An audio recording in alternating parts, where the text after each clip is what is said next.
Good day and happiness life mga ka-Life Change. So welcome ulit sa ating YouTube channel, Life Change OFW Journey. So kung bago ka lang sa aking channel, don't forget to click subscribe, hit notification bell, i-on mo na para updated ka sa mga upload natin mga video. So for today's video, pag-usapan natin ang buhay OFW. Kumusta ba ang buhay ng pagiging OFW ninyo mga ka-Life Change?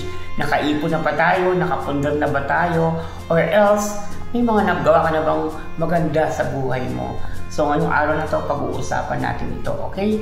So tayo mga ka-Life Change, mga ka-OFW kung mahal, ang kailangan talaga natin mga OFW is matuto tayong maghawak ng ating pera. Financial cash flow. Kasi kung hindi mo yan matututunan, sayang ang pagiging OFW mo, okay? So kailangan marunong kang maghati-hati ng iyong kinita. Mapa-remittance, mapa-personal, or mapa-investment or business. Kailangan iyan ay iyong mapaghandaan. Kasi darating yung time, hihinto ka sa pagiging OFW. Uuwi ka ng Pilipinas. Ano yung gagawin mo? So kailangan na meron kang tawag ito second option. Backfall kung tawagin ng madami.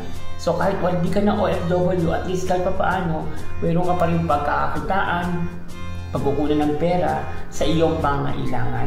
Maganda rin guys kung nakaipon ka sa SS. Yung mga, yan kasi kailangan natin monthly pension. Malaking tulong pero hindi yan sapat eh. Kasi maliit lang yun, hindi din ganun kalaki. Pero at least kahit paano meron ka malulungkot. So kung nakapag-invest ka rin ng tinatawag natin mga insurances, malaking tulong yan.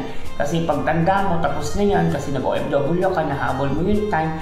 So magigain mo yan kung sa dumating yung maturity ng insurance mo. So meron ka rin also pension. At maganda rin yan, kasi in cases naman, may maipapamana ka din at makakukuha yung pamilya mo.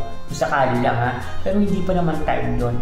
So tayo mga ka-OFW, hanggat may lakas tayo, hanggat may opportunity, dumiskarte, mag-ipon, magpundar, gawin mo lahat ng pagkakataon.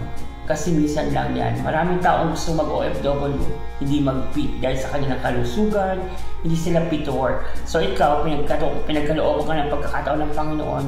So make sure na yung time mo is hindi maging waste. Kailangan productive at magkaroon ng progress ang buhay mo, okay? Dahil nilayo mo na yung sarili mo sa pamilya mo.